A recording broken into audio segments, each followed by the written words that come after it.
నా పేరు బేతి వీరదుర్గ నీలిమ అండి. నేను రామచంద్రపురం చెందిందండి. న్యూస్ ఛానల్స్లో ఏదైతే స్ప్రెడ్ అవుతుందో అదంతా ఫేక్ న్యూస్ అండి. నచ్చింది మరి వాళ్ళు స్ప్రెడ్ చేసుకుంటున్నారు. జరిగింది ఏంటంటే, నేను బీటెక్ థర్డ్ ఇయర్ చదువుతున్నప్పుడు జీ లక్ష్మి దుర్గ అనే ఆవిడ చేత పెళ్ళిళ్ళ పేరమ్మ ఆవిడ మ్యాచ్ ఒకటి తీసుకొచ్చిందండి. నేను అమ్మకి నచ్చింది కదా అని చెప్పి నేను యాక్సెప్ట్ చేశాను. అయితే వాళ్ళు వస్తానని చెప్పి సెకండ్ డే నైట్ 2 days అలా ల్యాగ్ చేసి సెకండ్ డే నైట్ రావడం జరిగింది 7:30 ఆ టైంకి. ఇంకా అమ్మ లేదు కదండి, అమ్మ వచ్చే వరకు వెయిట్ చేయండి అంటే ఎవరు వెయిట్ చేయలేదు. పెళ్లి ముహూర్తం అయిపోతుందమ్మా, అమ్మకి అంతా నచ్చింది, అమ్మకి మేము ఆల్రెడీ మాట్లాడేసామంటే ఇంక సరే అమ్మకి ఇష్టం కదా అని చెప్పి నేను యాక్సెప్ట్ చేసేసాను. అయితే వాళ్ళ సైడ్ నుంచి వచ్చిన పంతులు గారు ఏమన్నారంటే, ఎంగేజ్మెంట్ అయిపోయిన తర్వాత రేపే పెళ్లి పెట్టేసుకోండి, అబ్బాయిలకు బాగా నచ్చిందంట అని చెప్పి అన్నారు. కానీ అమ్మాయిలు ఒక అమ్మాయి అండి, అలా ఎలా పెడతాము, అందరినీ పిలుచుకోవాలి కదా అని చెప్తేని మా సైడ్ పంతులు గారి నుంచి September 6th మ్యాచ్ అయితే ఫిక్స్ చేశారు. September 2nd ఏంటంటే బోనం వేసుకుని పెళ్లి కూతురు చేయడం అవన్నీ అనుకున్నాము.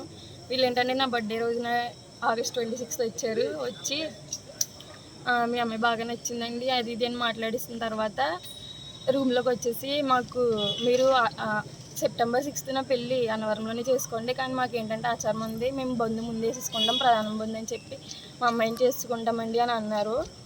అమ్మాయిని చేసుకుంటామంటేనే ఇంకేమైందంటే August 26th బంద్ అని చెప్పేసి బంద్ వేసినట్టునే తాళి కూడా కట్టడం జరిగింది. రూమ్లో అదేంటంటే వాళ్ళు ఎలా కట్టేస్తారని మా అమ్మ అడిగితే, మీ సంప్రదాయం ప్రకారంగా మీరు చేసుకోండి, మా సంప్రదాయం ప్రకారంగా మేము చేసుకుంటామని చెప్తే ఇంక సర్లే ఎలాగో నచ్చింది కదా అని చెప్పి అమ్మ కూడా యాక్సెప్ట్ చేసింది. ఆ తర్వాత September 2nd మేము బోనం వేసుకుని పెళ్లి కూతురిని చేసుకోవడం అన్నీ జరిగినాయండి. September 2nd ఏంటంటే అమ్మకు కాల్ వచ్చింది.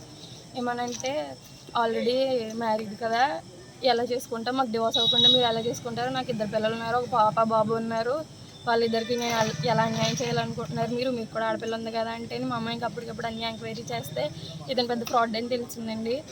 ఇంకా ఇలాగ అమ్మాయిల్ని పెళ్ళి చేసేసుకుని వేరే కంట్రీస్కి కూడా ట్రాన్స్పోర్ట్ చేస్తాడని ఇవన్నీ బయటకు వచ్చి మేము ఇతని మీద ఇక్కడ కేసు పెట్టామండి. వాళ్ళు ఏంటంటే 10 lakhs అలాగా చెక్ ద్వారా ఇచ్చారు మాకు.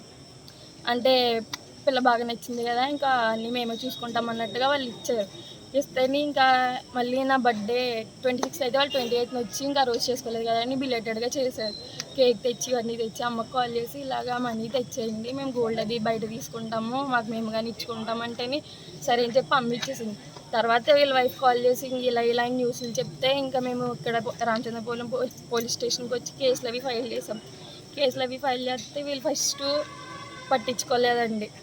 అంటే ఆ రోజు నైట్ వచ్చాము, బాగానే మాట్లాడారు. కానిస్టేబుల్ ఒక అతను ఉన్నారండి, జి మల్లికార్జునరావు అని చెప్పి ఒక అతను ఉన్నాడు. ఆయన ఏంటంటే ఆడపిల్లలు 10 దాటితే ఇక్కడ ఉండకూడదమ్మా, అర్జెంట్గా ఇక్కడ నుంచి వెళ్ళిపోండి అని కేకలేసేస్తే సర్లే అలాగే ఇంక అన్నీ మాట్లాడేసుకున్నారు కదా. నెక్స్ట్ డే మార్నింగ్ వచ్చి ఇంకా తేల్చేసుకుందాం అన్నట్టుగా మాట్లాడిన తర్వాత నెక్స్ట్ డే మార్నింగ్ వచ్చిన తర్వాత వాళ్ళు ఇక్కడ ఏం తేల్చుకోవట్లేదు, కోర్టు చేసుకుంటాను అంటున్నారు. వీళ్ళు కోర్టులో తేల్చుకున్నా అంటే సరే అని చెప్పి ఇంకా అలా అన్నీ తిరిగామండి. ఎస్పీ ఆఫీస్కి, అమలాపురం ఎస్పీ ఆఫీస్ కానీ, మళ్ళీ జనసేన పార్టీలు కానీ తిరిగామండి.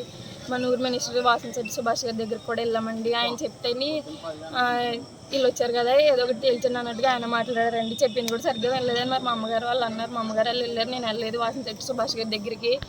ఆ తర్వాత ఇంకా అలా 2 years అలా గడుచుకుని వచ్చేసింది. కాకినాడ దగ్గర ఊరు ఉంటుంది కానీ జనసేన ఆఫీస్కి వెళ్ళింది. చాలా ఊరు తిరిగాం కానీ ఎటువంటి న్యాయం అయితే జరగలేదు. మళ్ళీ రోజు ఏంటంటే 12 మందితో పెళ్లి చేసుకున్నానని ఫేక్ న్యూస్ స్ప్రెడ్ చేశారు.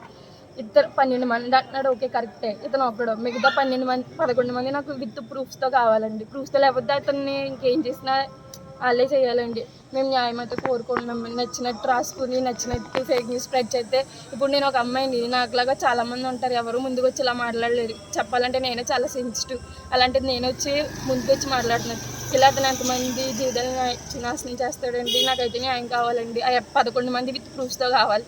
ఎవరైతే చెప్పారో అవన్నీ నాకు విత్ ప్రూఫ్స్తో చెప్తే నేను వాళ్ళు చెప్పింది ఖచ్చితంగా చేస్తానండి. ప్రూఫ్స్ లేకుండా నోటుకు వచ్చింది రాసి ఎడిట్లు చేసి చేస్తే మాత్రం నేను అసలు తట్టుకునేది, ఎంత దూరమైనా వెళ్తానండి. ఇప్పటి వరకు ఇంత అలా వచ్చాను, నెక్స్ట్ కూడా ఎంతకు మించి ఎంత దూరమైన వెళ్ళగల శక్తి నాకైతే ఉంది. నేనైతే అసలు గివ్ అప్ అనేది ఇవ్వదలుచుకోలేదు. సో న్యాయం కోరుకుంటున్నానండి మీడియా ద్వారా. ఏ మీడియా అయితే ఫేక్ న్యూస్ స్ప్రెడ్ చేశారో వాళ్ళే ఇది కూడా చూపించి ఎవరు ఏంటనేది విచారించి న్యాయం చేస్తారని కోరుకుంటున్నానండి. Thank you so much.